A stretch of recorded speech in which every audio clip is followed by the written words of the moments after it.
Maka bingung kita kalau ada orang yang menyatakan dakwahlah dengan hikmah, jangan sampai orang tersinggung. Ya akhi, kalau kita menyampaikan kebenaran yang datang dari Al-Quran dan hadis dengan pemahaman para sahabat Nabi SAW, pasti banyak orang yang tersinggung. Maka Allah berfirman, Inna sanulqi alaika qawlan thaqila. Ucapan yang berat.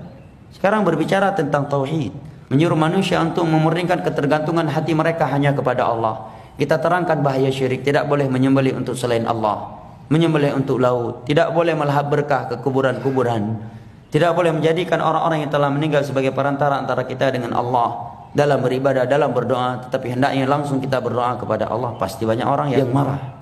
Menerangkan pentingnya mengikuti petunjuknya Nabi SAW dalam beribadah, dan tidak boleh menjadikan perasaan, adat istiadat sebagai landasan dalam beribadah. Pasti akan banyak orang tersinggung. Berbicara tentang halal dan haram, juga banyak orang yang akan tersinggung. Bahkan kalau kita menjelaskan sifat solat Nabi aja, banyak orang yang tersinggung. Kita sedang menerangkan sifat solat Nabi, tiba-tiba ada orang yang akan menyatakan, emangnya solat kalian aja yang benar? Udah pasti solat kalian aja yang diterima oleh Allah, solat orang lain nggak diterima.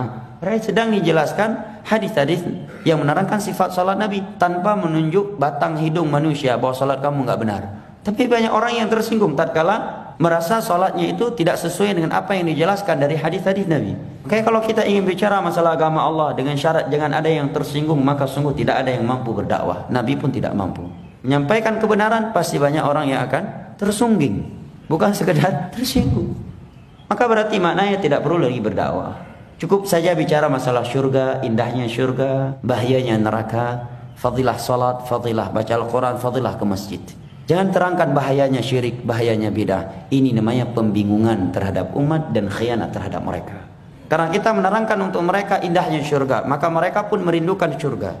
Kemudian kita menerangkan kepada mereka bahayanya neraka, maka mereka pun mengkhawatirkan diri mereka terhadap neraka Allah. Tetapi tidak kita terangkan jalan menuju syurga. Yang mana jalan menuju syurga yang paling besar adalah tauhid dan mengikuti sunnah Rasulullah SAW dengan pemahaman para sahabatnya. Setelah kita menerangkan kepada mereka ngerinya neraka Allah Jalla wa'ala, tetapi kita diam, tidak berbicara tentang bahaya syirik, yang mana syirik adalah dosa yang dapat mengekalkan manusia dalam neraka Allah. Innahu may yusyrik billah faqad haramallahu alaihi al-jannata wa ma'wahu an-nar wa ma lidh-dhalimin min ansar. Apabila seorang mati membawa satu syirik saja, dari syirik besar, umurnya 80 tahun, 70 tahun, 11 bulan, 29 hari dia selalu bertauhid dan selalu ibadah sesuai dengan sunnah Nabi. Satu hari sebelum mati dia datang ke kuburan, menjadikannya sebagai perantara antara dia dengan Allah dalam beribadah, atau menyembelih untuk laut, atau menganggap ada orang wali-wali yang mengetahui perkara gaib. Selesai. Ibadah yang ia lakukan dengan ikhlas dan sesuai dengan sunnah Nabi tadi selama 20 tahun, 11 bulan, 29 hari, itu hangus, tidak akan berguna, akan menjadi debu yang berterbangan di sisi Allah. Allah berfirman, wa qadimna ila ma amilu faj'alnahu haba'an mansura.